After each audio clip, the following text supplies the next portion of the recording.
Welcome to Cine-Lit. My name is Adam Marsh and I'm joined by my regular contributor, film historian Darrell Buxton. How are you doing, Darrell? I'm fine, thanks, Adam. Glad to be here.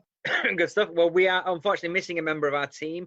Rebecca, who usually is on these podcasts with us, is furloughed. The exciting answer that I like to give is that she's away on assignment. So we will hopefully get back with her in the next month when this country starts up again, I guess. As most people are confined to their houses, flats, apartments, bungalows, sheds, allotments, whatever, we thought we would talk single location movies. How does that topic grab you, Darrell? That sounds good to me. Sounds very topical. So the films that are entirely or almost entirely shot in a single location. Who knows, maybe this podcast will inspire filmmakers to finally do that long-awaited heist in a loft conversion movie that the world's been waiting for, or a kung fu action film in a greenhouse. Who knows? So what are some of your favourite single location movies, Darrell? The one to start with immediately is a very recent one. My favourite film of the year so far, favourite film of 2020, Robert Eggers' film The Lighthouse. Oh wow, yeah, great movie. Not one to live your life by though. I guess if not, you're no, stuck in your own house. I think as we go on to discuss, I think we'll find that a lot of these single location movies don't always end well. You know, it seems to be a sort of thing that goes hand in hand with them. Is if you're shooting on a single location, it's probably going to be something nasty happening. Not always, but it seems to be a bit of a rule of thumb. Yeah, if you're trapped in your house throughout this movie, you're probably not the best for your mental health. I think is usually the big takeaway from a lot of these movies. I'm just going to put one of my favourites is a 35-minute television short for Spanish TV, I think, in the 1970s, 1972, called La Cabina, the telephone box, which is a really innovative, interesting movie. Entirely set in a public phone box where a man's trapped in there and nobody on the outside world seems to even notice he exists. Fascinating film with a killer ending. So, one to check out, I think. You were mentioning earlier that this movie has its roots in another movie from the 60s. Yeah, there was a really good sort of paranoid thriller in the 60s with James Coburn called The President's Analyst.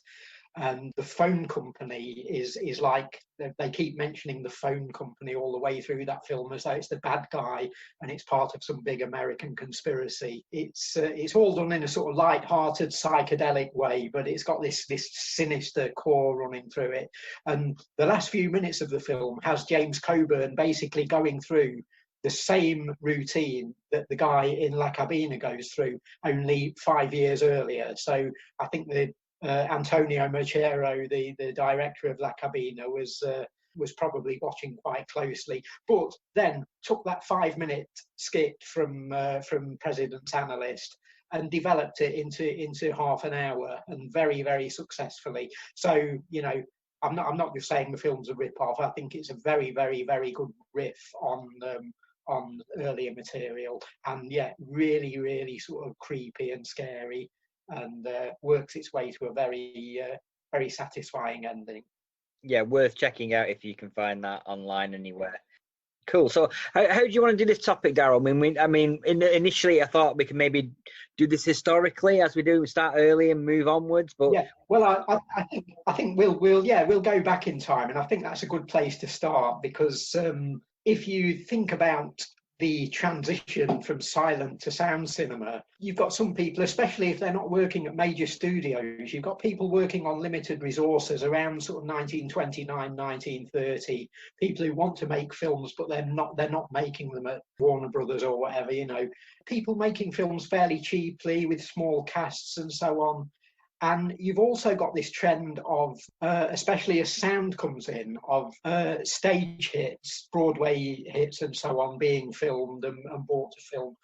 And this all sort of feeds into the single location thing, because one of the trends of that time was the old dark house film, with things like Cat and the Canary being brought from the stage onto film. And then, of course, a film called The Old Dark House in the early 30s from James Whale, perhaps the classic of its kind. What you've got here is, and this becomes a bit of a trend of single location films. One of the trends of it is a bunch of disparate, assorted characters from different backgrounds and different classes suddenly being thrown together in a single location, having to deal with a threat either externally or within the place that they are, and also having to deal with each other and their differing views and differing opinions. Well, it was a trope of a lot of sort of like crime things, particularly the detective stories, whereas I've gathered you all here and we're going to find out who murdered the person. Or if you imagine the last 5 minutes of any episode of Columbo sort of expanded into an hour and 20 minutes. Yeah, exactly. That was definitely a trend in those detective stories. I mean, Inspector Calls was a massively popular play and film. It's interesting in that you've got the sort of threat going on, you've got the interesting sort of story going on, but you've also got this whole sort of thing about the nature of the characters and their different backgrounds and class and things like that coming into it as well. So one of the sort of trends of the single location movie is to sort of compress all of this together and almost have it as like a microcosm of bigger picture. And in these particular films, it's sort of looking at class and looking at society in the guise of a detective thriller or a murder mystery or something. It's remarkable how these sort of, genres that are often seen as being sort of pulp and cheap and throwaway can actually use that single location to bring in these wider issues, more important issues. Well, as we go through the history of that, we see that quite a lot, that sort of like single location being used as a microcosm for society, for class, for race, and for many of those different things. I mean, we'll go on to talk about that when we talk about some individual films later on. That's been a constant. That was right there at the start in the late 20s, early 30s. And it's still happening today. When people make films like this today, those issues still rise to the surface quite often. So one of the big names from that period that seemed to take the idea of a single location and really run with it and give a vigor to it was Alfred Hitchcock, with things like Lifeboat in 1944. But then Rogue. 1948. Yeah. One thing with Hitchcock is these are some of these early films we were talking about were single location films sort of by default. They weren't intended to be. It was just the filmmakers hadn't got the resources to film anywhere other than on a single small soundstage or on a small location. Hitchcock was doing it by choice. He was experimenting. Yeah, he was saying, right, I've made my big films. I've made Rebecca and so on. Let's see what I can do if I put handcuffs on myself. If I constrain myself, can I make a film set in a boat? Can I make a film that is done in a single take in one room? And so it's an experiment for the filmmaker.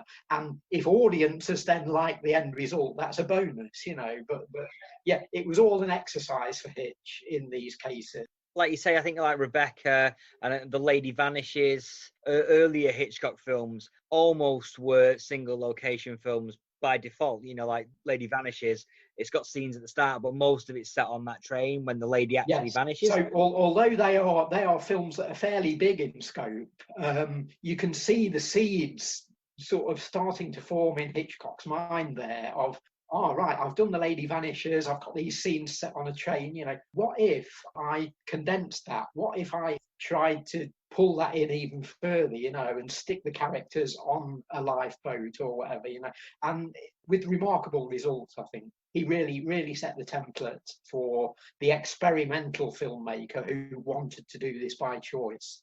Yeah, I mean, as we've been talking about, a lot of these films that were single location budget were not for budget reasons. you know, in the case of particularly Hitchcock and some of those sort of like big dramas set in old houses and things like that. But then we get into the 1950s and 60s, and the independent cinema industry starts to ramp up a little bit more. And we start seeing much more lower budget movies being made and released in cinemas and drive-ins and things like that, where the single location starts to become much more of a blessing and a curse, depending on the quality of the filmmaker. By this time, you've had Hitchcock's films, you've had Lifeboat, and you've had Rope, and so filmmakers coming in the 50s, they're transported back 25 years to the early 30s, where suddenly, I'm making a film and I've got no resources. You know, I'm making it in the garden shed sort of thing, but they then use the Hitchcock template as a virtue. Yeah. They manage to sort of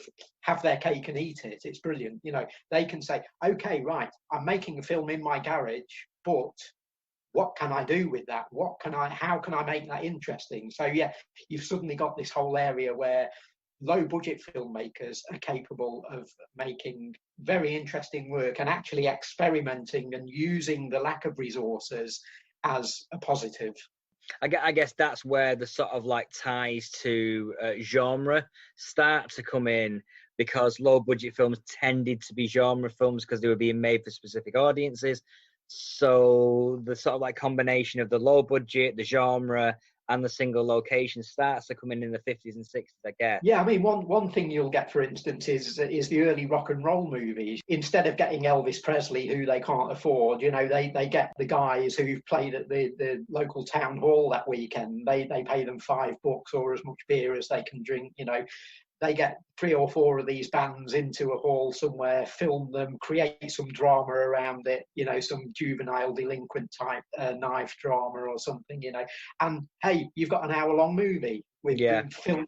You've got 20 minutes of plot, 40 minutes of bands playing terrible music, and you've got a film, you know. And there were quite a few of these. So that's one area where this under a single roof sort of thing plays out. And then, yeah, you get into things like horror, science fiction, crime drama, and so on. And this then all starts to feed back, I think, into the mainstream as well, you know, and as movie making tends to, you know, it's the experimenters, it's the people who take a chance, who strive to do something different, who take that gamble, and then the mainstream sort of takes it on board and says, hey, you know, these guys have done a great job, or more likely, hey, these guys have made a ton of money for not much outlay. You know, let's copy this.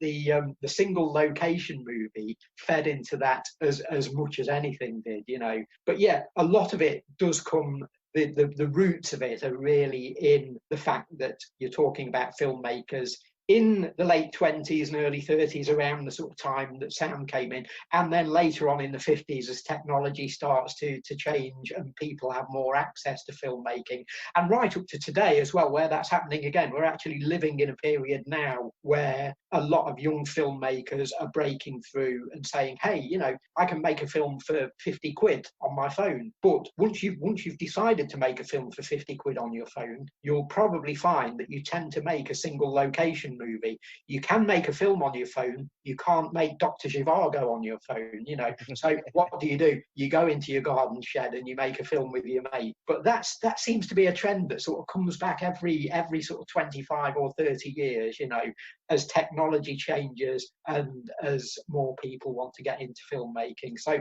this is a very interesting area in terms of cinema experimentation and development. There's always a couple of films that become the sort of like bellwether film for the way things are going. I'm thinking like Night of the Living Dead in the 60s was like a klaxon for certain types of filmmakers, and that was a similar single location, low budget film, massively successful. And then in the 90s, we're talking like Reservoir Dogs from Tarantino and Clerks from Kevin Smith, which were both very impactful on a generation of filmmakers there. And then fast forwarding again another 15, 20 years, things like Saw, the horror movie, which was a very clever single location movie that spawned another 8 movies after that. It was very, very successful. Yeah, Saw's an interesting one because that, although that spawned a franchise that rather sort of expands the concept and changes it, and has now got a reputation as being a very, very violent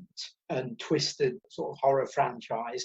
Two things there. A, the franchise has never, although it's tried to sort of expand, get beyond the boundaries of the single location movie, it keeps being drawn back to that. You know, the major set pieces are all about that same sort of oppression and same sort of sense of fear and sense of being trapped that you get in a genuine single location movie. And the first movie, which is a single location movie, people may forget this now in the light of having seen Saw 2 and 3 and 4 and so on, and the sort of vicious sort of trap and games that are played in those movies.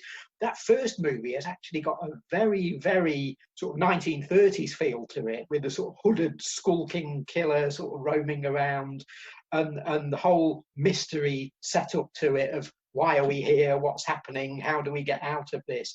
It actually really does hark back to not necessarily the old Dark House films of the 30s, but another strand of 30s horror which was coming out of the sort of budget end of the market, which was the sort of mysterious hooded killer sort of lurking around, again often with characters trapped in a single location. So the sort of cheaper end of the old Dark House movie. And Saw, the first Saw, seemed to sort of revive that in a way. And then the series went off on this whole other tangent.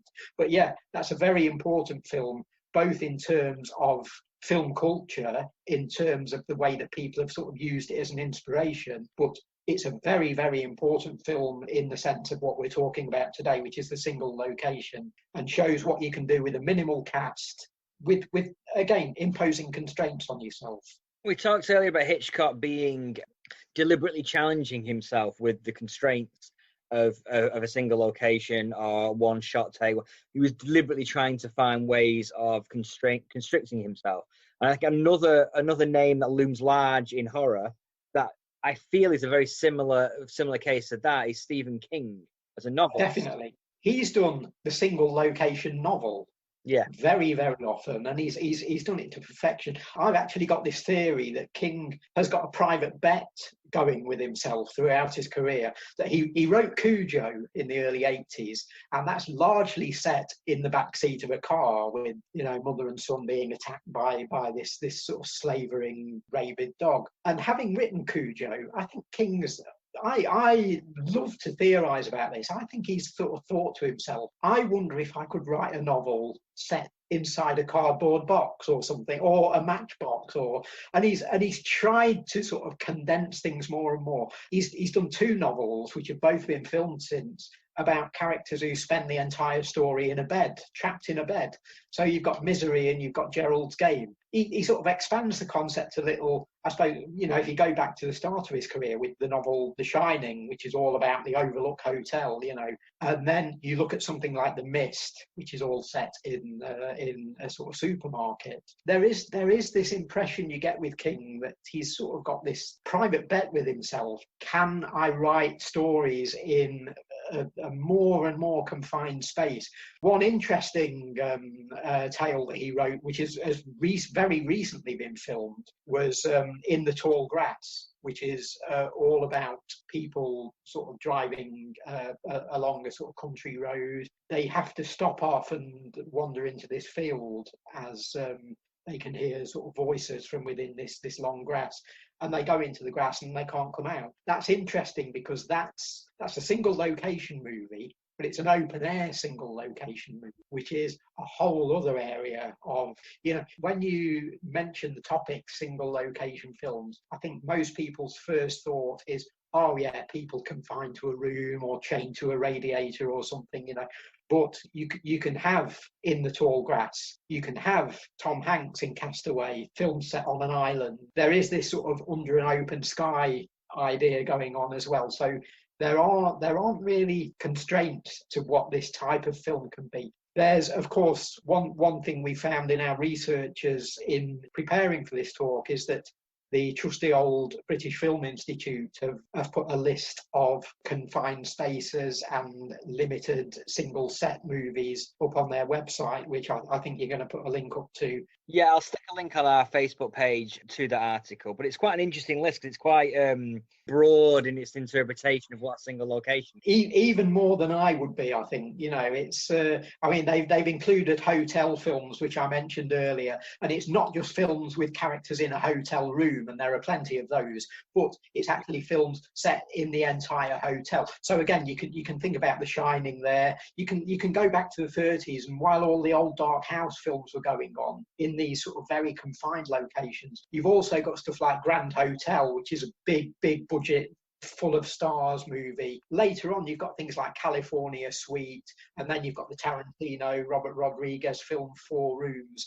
These are sort of single location movies. Towering Inferno, I guess, even, you know, Die Hard, which is on the BFI's list, you know, they're films set in hotels or skyscrapers or these big multi-room buildings, but they kind of fit into the under the umbrella of the single location film, at least according to the BFI, and who are we to argue with them? Yeah, I guess a lot of those, I mean, you mentioned Towering Inferno, but a lot of those sort of like Poseidon Adventure, they're one locations that are vast, you know, vast one location films. I don't think we're really talking about those kind of one location films. But as I say, you can't get much more vast than the open desert, for instance, or you know, the prairie or the plain. But again, quite often, a lot of westerns will be set on a single location that just happens to be the Arizona desert or something like that. Yeah. So yeah, I don't know. People can define their own parameters on this. I think, as I say, the BFI tend to take a very broad view on this, and I think it's interesting to do that. It's interesting to include the films that are set in outdoors settings. And one thing you can do with a film like In the Tall Grass, or with a film that I know is a favourite of yours, 127 Hours, the Danny Boyle film, you can set the film outdoors, but you can also confine it, have the best of both worlds. Yeah, I mean, literally, but in the Tall Grass is quite an interesting one because it is a single location outdoors, but it also brings together Stephen King and Vincenzo Natali. Yeah, now Natali he's another interesting name to bring up. We talked about Hitchcock as being maybe the sort of guy who birthed this whole thing as an art form, you know, as something that was beyond necessity. He did it on purpose. And Natali's one of the directors who's sort of taken that up in recent years and run with it. He did a great short right at the start of his career called Elevated, which is characters in a lift, and the doors open and somebody else bursts in and claims that there are monsters outside. He has to then spend the next 20 minutes trying to convince all of the other people in the lift that they've got to stay there. Don't go outside, you're going to be killed. You know, very, very tense, very exciting. Another one to track down if you want to watch a quick sort of 15, 20 minute sort of version of this sort of thing. Natali then went on to a feature career, and he's made films like Cube, which is very interesting sort of science fiction film with characters trapped in these sort of cube-like structures and having to. It does feel like Cube was an influence on Saw, particularly in its like person waking up in a strange place. That's it. Yeah, waking up, not knowing where they are, and then having to solve these weird problems, deadly problems, in order to get out of there. Yeah. But Natali then went on to make a film that I've not actually seen, but I'm keen to sort of track down, called Nothing, which is about characters who apparently just find themselves they suddenly are in this world where there's nothing. So I don't know if Natali, people that have seen that can let us know, but whether they wake up and everything's just white all around them or what, I don't know. But again, that sounds a very interesting sort of take on that theme. So he seems the perfect director to match up with the material of Stephen King, and which he did last year when he made the movie version of In the Tall Grass. At the same time that started getting shown, that appeared on streaming services sort of October last year. And around about that time, in fact, I saw that in the same weekend that I saw Vivarium, the new release that has been made available on platforms online this month. But I saw Vivarium at a film festival in the same weekend that I saw In the Tall Grass, and that's a very, very interesting sort of double bill there, because Vivarium is all set on this green housing estate. It's this new housing estate, houses with all mod cons, but they're all coloured green. So it's an interesting tie-in with the grass of In the Tall Grass. They made a very interesting double bill, because essentially, although one's urban and one's set in the countryside, they're the same plot. You've got a couple wandering into this green environment that seems to go on forever and ever and ever, but is confined as well. That's the sort of perverse thing about it. It's endless, but they can't escape from it. So there's an interesting take on the single location movie. If you're looking for an interesting sort of contemporary double bill to look at this sort of outdoors type of, or endless, boundless sort of single location type movie, and especially with the colour green sort of playing a focus, I think Vivarium and In the Tall Grass could be a double bill that people might want to check out. Let's move on. Let's move on to some other films that we've not talked about yet.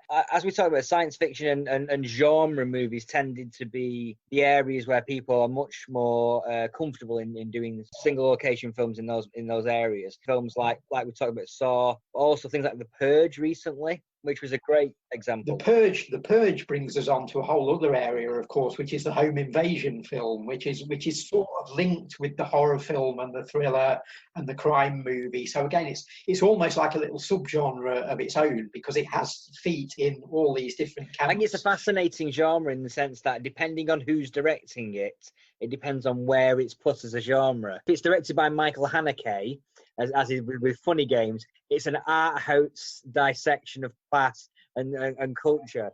If it's Sean Cunningham, it's a killer slasher movie set in a camp. Yeah, it's interesting how the home invasion film and the slasher movie and the horror film and the science fiction film as well, films set on board spaceships, for instance, a lot of the Alien franchise, if not all of them, fall into this camp of largely being single location films. And again, having this idea of a bunch of characters being thrown together and having this outside force that is attacking them all, but B, it's all about their relationships with one another. It comes to this thing about the class system and about hierarchy.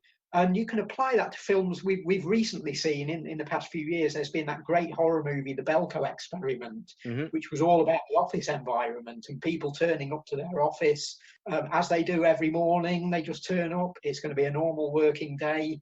No, not today. They get trapped in and they get told that they're part of some experiment, which again involves this idea of games and traps and having to follow certain instructions and rules, and it ends up that they all have to kill each other. And it's a very interesting take on the sort of hierarchy of the office environment, pitched in terms of a gory horror film.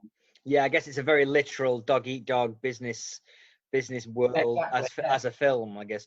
There was a British example of that earlier on in 2009 called Exam, which is around the interview again in business culture. But what's worth checking out. That was the job interview thing. Yes, yeah, where people are all shut in this same room, are given tests and pitched against each other, and it doesn't end well, you know. But these things never end well, do they? No. But this class thing is very interesting, and it actually does emerge from a lot of the genre films, because in the home invasion movie, the very early examples of that were in the 1950s. There's a great film called Suddenly with Frank Sinatra, which Sinatra actually suppressed for many years. He didn't want it shown because it has a political sort of edge to it. It's all about this gang of criminals who intend to assassinate an American president who happens to be passing. I think he's on board a train or something. So they take over, they barge into this house that's nearest to the point where they can actually get a shot at the president. They invade this house and take it over from the family who live there. and they then just sit waiting for the president to come past so that they can have a pop at him. And then a year after that, you've got The Desperate Hours, which was then remade in 1990, which again is criminals coming into a household and taking over, with films like that. And that then develops into the horror film and the 60s thriller. Films like Lady in a Cage, which has Olivia de Havilland being menaced by thugs who break into her house, and her home's been fitted, because she's playing a disabled character, her home has been fitted with an elevator inside and various devices to help her get around. And suddenly this gang of hoodlums sort of invades and won't go away and torment her in her own house. There was a British film called The Penthouse that had a sort of similar idea of this gang breaking into an apartment. Into the 70s, we've got films like a very interesting one called Fight for Your Life, which was an American film which was banned in this country as a video nasty. What that does, it takes the home invasion template of criminals breaking into a house in order to sort of hole up and hide from the police, but it brings in a savage racism angle, in that we've got a household that is a black family unit, and we've got the criminals who are white racists. I think that film may well have been banned in Britain, as much for the outrageous, appalling language and dialogue in the film as much as any sort of on-screen violence. And it's still quite a hard movie to sit through today, maybe even more so now. Yeah. But it's a great version of that home invasion template, and a film that's well worth tracking down if you can. There was a British film called Give Us Tomorrow that came out a few years after that in the late 70s, with Darren Nesbitt and a younger accomplice who, again, are holing up in the household of a sort of upper middle class family, and in order to evade the police. And again, you get this idea of the class system coming into play. So what start out as being sort of cheap, generic genre crime thrillers turn into something a little bit more substantial in terms of the discussion and the debate that goes on within the film. And it's literal debate between the characters. It's not just the audience sort of picking up on the ideas. The characters themselves are actually talking about this. And this is something that extends into, coming back to Hitchcock again, you know, you think of a film like The Birds, which isn't a single location movie per se, but is large parts of the film are confined to that diner, which is under siege from the attacking birds. And there you've got this assortment of varied characters from all kinds of different backgrounds and classes. And the diner is used in films like Maximum Overdrive, the Stephen King film again, and films like Steve DeJarnatt's Miracle Mile, his great apocalyptic nuclear drama. Again, these aren't necessarily what we're talking about. They're not single location films, but they feed into that same thing of throwing characters together into a location for large swathes of the running time and pitting them together. Not only are they being assaulted by something from outside, but they have to deal with their own opinions of each other and their own sort of feelings about the class that is above or below them. It's interesting how rich a vein of material this is in what ought to be a fairly sort of confining sort of situation. All of these massive sort of class and social issues seem to come out of it. Even though it is a constraint, it obviously, great art is often created through constraints, through limitations. And I think this way of almost like artificially creating those limitations and creating those restrictions is helping filmmakers in many ways.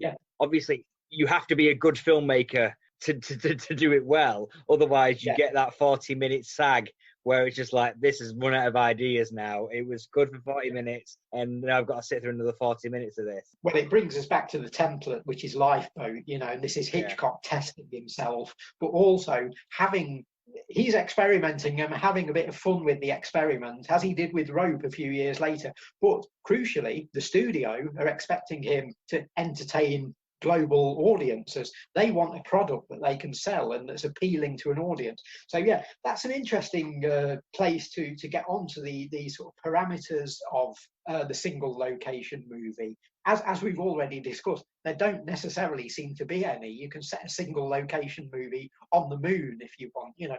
As they did with the moon. Yeah, indeed. Yeah. So wide open spaces can count, hotels and large buildings and gigantic transatlantic liners and things can count. But I think we can look at the benefits and the pitfalls of making a single location film.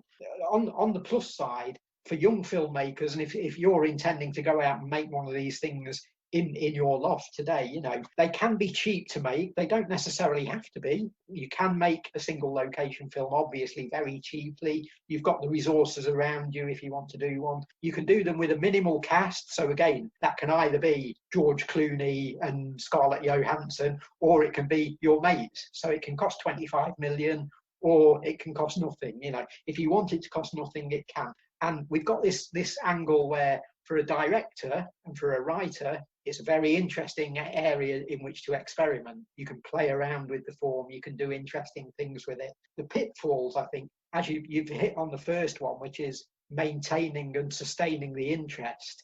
You might come up with a great concept, but on page 37 of the script, is that still running? You know, or is it getting a bit boring? I mean, there's a lot of great short films out there that are single location short films, 15, 20 minutes, 30 minutes. But you just know if you add 10 minutes to any of those running times, they're starting to flag. The other big pitfall with the single location film, as I suppose it is with any film really, but particularly in this area, I think, is not only sustaining the plot, but how do you end it? Because surely you've got to leave the single location in order to have an ending, you know, so it almost defeats itself. How do you finish off your story if you've trapped all these characters somewhere and they're being attacked by alien, or they're going to shoot the president or whatever? How do you finish that, you know? So there are difficulties to doing it, but the experts have shown the way. You know, they've shown that you can do it. There are a lot of people who've messed it up and done it wrong, and I suppose that's cinema in general, though. You know, that doesn't just apply to this. No, it doesn't. No, absolutely. The ending's the key. Its own unique set of sort of rules, I think, though. It just seems to me that filmmakers have taken that idea and pushed it right down to as gimmicky as a single location as you can possibly get. Because there's been some really interesting, unique one location films out there that are not hotel rooms, that are not the prairie. You've got some interesting ones. I'm thinking things like do it properly, that do actually confine it and have characters literally in a room or in a box or in an enclosed space. I think the one that really stands out as being probably the pinnacle of boiling it down is Buried from 2010. Ryan Reynolds waking up inside a coffin and he's been buried alive, and the whole movie's there in that coffin. You don't get much more confined and single location than that. And again, you know, I've just talked about the pitfalls, and that movie gets around all of them. It really does sustain its interest, and you'd think that'd be impossible. Yeah, no, it surprised the hell out of me when I watched it. Just how well it was done. If people are looking for an inspiration, I think go and watch that film and see how it's properly done. You know, how you can make a film in a box. If you'd rather cast one of your mates instead of Ryan Reynolds, you know, you'll save $10 million as well. So is there any other ones that jump out at you for those single location, really small, unique? In terms of really, really confining it, Danny Boyle's film 127 Hours, which is interesting in that it's all set outdoors, and yet it plays against that. It makes the outdoors the unattainable treasure that our lead character is trying to get to. You know, he's found himself sort of trapped in this rock formation and is literally sort of wedged into it and Yeah, literally stuck between a rock and a hard place. Exactly. Yeah. Yeah. Why didn't they call the film that? You know. For me, it feels to me like, no, it is outdoors. It does tie into that trapped in a bunker kind of movies where the outside is the gold. Very much like Buried. It's all about, how do I escape from this? Yeah. I'm trapped. How do I get out? And there's nobody to help me. And those movies are the trickiest, because when there's nobody to help you, the chances of like coincidence starting to creep into the plot. Yeah. One interesting thing that films like that do as well is they get into sort of hallucinatory territory. You know, characters start imagining things occasionally, and we, the viewer, don't know necessarily what's real and what isn't. You know, so it's a great chance for the filmmaker to sort of pull the rug out from under us and this is a way of sustaining the interest. You know, 40 minutes in, your character has some sort of fever dream, and we see things on screen that may or may not be there, and we take them at face value and think there's this chance of him being saved, and then the filmmaker whips that away and says, oh no, it was all a dream, but does it in a very valid sort of way, doesn't do it as a get out clause, uses the situation and the character's mental state in order to make that very valid and to fool the audience. It's an interesting trick that you can play in films like that. We've been talking about Locke recently as well, the set in a car movie with Tom Hardy. Fans of Tom Hardy, you know, if you want to stare at him for an hour and a half, you can do. But although fans of concrete pouring will find that film absolutely fascinating as well, because is it the only film ever made about concrete pouring? Because that plays a big part. You've got Tom Hardy basically driving a car in order to get to a hospital, and he's had to leave. His job is he's Britain's leading expert in pouring concrete floors onto foundations. He's had to leave the biggest job he's ever had in his life in order to make this journey. This comes into play along the way. You know, he keeps getting phone calls about, why aren't you at the concrete pour? You know, so you learn more about concrete pouring in that movie than you ever will anywhere else. I must admit, I'm no expert in the world of concrete pouring movies, but I'm willing to bet this is probably the only one. I think so, yeah. Outside of possibly some horror movies where the covering of concrete to hide the crime is potentially a role. You're onto the Brookside body under the patio thing now. Well, there you go. Then, yeah. I wonder if Stephen Knight in writing that film did a Stephen King there and thought, can I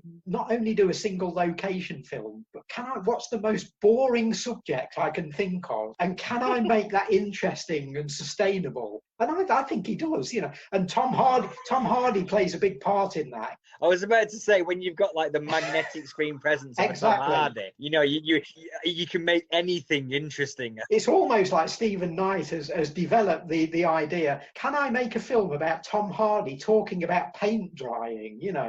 And it's all developed out of that, you know. Concrete pouring is the next best thing. Well, that Stuck in a Car movie leads us on to, again, Stephen King with Cujo, but also with one of our favourites, Mario Bava. Well, there are two key thrillers about criminals not doing the home invasion thing, but doing it in a car. Instead of breaking into someone's house, they hijack a motor vehicle and they insist on the driver getting them away from the police and into a remote location. And the better known one is a film written by Eric Red called Cohen and Tate, which came out in the 80s with Roy Scheider and one of the Baldwins, I forget which one, Adam Baldwin. Adam. He's not one of the Baldwins, though. He is a Baldwin, but he's not one of the Baldwins. Long argument with my wife over that, but he's not. I got it completely wrong. I just assumed he was a Baldwin, but no. And Eric Red took this template of the home invasion film and set it in a car and had these violent criminals sort of hijacking some hapless motorist's car and saying, you know, get us out of here, get us away from the police. And again, sustaining that across a feature length. But 15 years before that, as you say, Adam, one of our big favourites, Mario Bava, had done a film called Rabid Dogs in Italy. Rabid Dogs never got finished and never got properly released until about 25 years later. So Cohen and Tate came along and rather stole its thunder. But Rabid Dogs eventually made it to DVD about 15, 20 years ago. and showed how Barber had actually come up with this concept in the first place. And again, it's the idea that criminals escape from some kind of heist, bank raid or something, and there's a bunch of them, about 4 of them, and they burst into this car, and it's an old man driving the car, and he's got this young boy in the front seat with him. And again, the criminals insist, get us out of here, take us away, we're hijacking your car, we'll tell you where to go. And the entire movie is set in the back seat of the car. So it's interesting, showing that you can do this home invasion film, and in that Stephen King way, you can take an idea that you've used before, like the home invasion thriller, and you can condense it even further. And I know when we were talking earlier, you were talking about very, very well-known, big budget, massive hit of the 90s, the Keanu Reeves movie Speed, which isn't necessarily a single location movie. It is expanded from that, but the thing that we were pointing out about that is that it does focus largely on a single location, the bus that has to go at certain sort of miles per hour. That's interesting, and you've got your single location, but it's a location that isn't static. That movie, I think if that had, like, I don't know, $5-10 million less on the budget, might have all been set on that bus, and it would have made that more of could have been. It's a great film anyway. way. I think it could have been even more interesting in a different way had it been more confined. So, but again, it's interesting how this single location idea isn't confined to the single location movie. How you do see it in things like The Birds and Psycho from Hitchcock. It's still filtering through Hitchcock's mind that even when he's not making a single location experimentational movie, he's still using that. And then other filmmakers do it as well. Speed is a perfect example of where you've got this single location concept, but it's in a broader sort of movie. These films have their cake and eat it, you know, they have their confined cake and eat it, you know, they bring the cake out of the box, if you like. While we're on Hitchcock, of course, we need to talk about Rear Window. Of course, yeah, one of the, I guess, the pinnacle of his experimentation into single location, the one where it kind of came together as a big budget James Stewart starring. This is not one of his experimental films, but it was. It's again, it's got feet in both camps. Hitchcock here recognises, I think, perhaps unlike Lifeboat and Rope, he recognises that the studio want me to make a hit. This isn't just my private joke, but I've also got this box of tricks to play with, and I can experiment with it while making a popular thriller that will sell to audiences. You know, we'll do the $10 million thing or whatever it was, you know, back then. We'll get James Stewart and big stars in the movie, but it's going to be a movie unlike any they've ever made, you know. And it was. The interesting thing about it is that how it comments on cinema and how it comments on that voyeuristic sort of viewing experience. It basically, James Stewart is looking through a space that is very, very similar in proportion to a cinema screen. The interesting thing is that we're watching a movie about this guy who's sort of watching a real life movie. He's watching these things develop in front of his eyes. And again, it's like 127 hours, and it's like Buried in a sense, in that he's striving to sort of escape from this. With this character, he knows that he can't because of his injury. He's not going to be able to get away. He's locked into watching whatever's outside his window. The frustrating thing for that character is that he can't see the world beyond.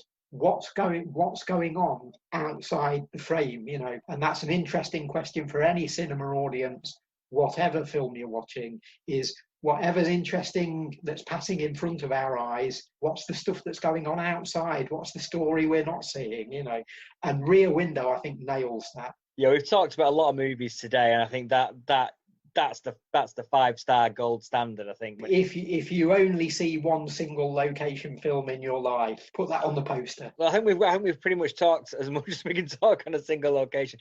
Although in saying it's much more expansive than I thought it was going to be when I initially suggested. So just to end on, Darrell, what would you recommend people go and see as a single location? A couple of the films that I've mentioned already, the two car movies, Rabid Dogs and Cohen and Tate, I would say do try and seek those out. I've seen neither of those. I do own Rabid Dogs. I've never got around to watching it yet, so I think I'd say watch them as a double bill if you get the chance. They're very similar, but yeah, they've got their own thing going on as well. It's a different sort of film for Barber. People that know his horror films or his westerns or his Viking epics and things will see this as, again, maybe a bit of a challenge for him. Maybe he was doing a Hitchcock there and saying, let's experiment, let's see what I can do with this, and then the home invasion film Fight for Your Life, I would say it's a very, very, very tough watch. I think I might leave that one until I can leave the house and go for a walk after seeing it. It's a hard watch, but if you can stomach it, it's a great film. The other area that I would suggest delving into is the gaslighting movies of the 1940s. Not all which are single location movies, but they do have that same sense of oppressiveness and a sense of a single character being trapped. Maybe that's a subject we need to develop at greater length in another podcast sometime. Absolutely, we got more than enough hours of podcasting to go.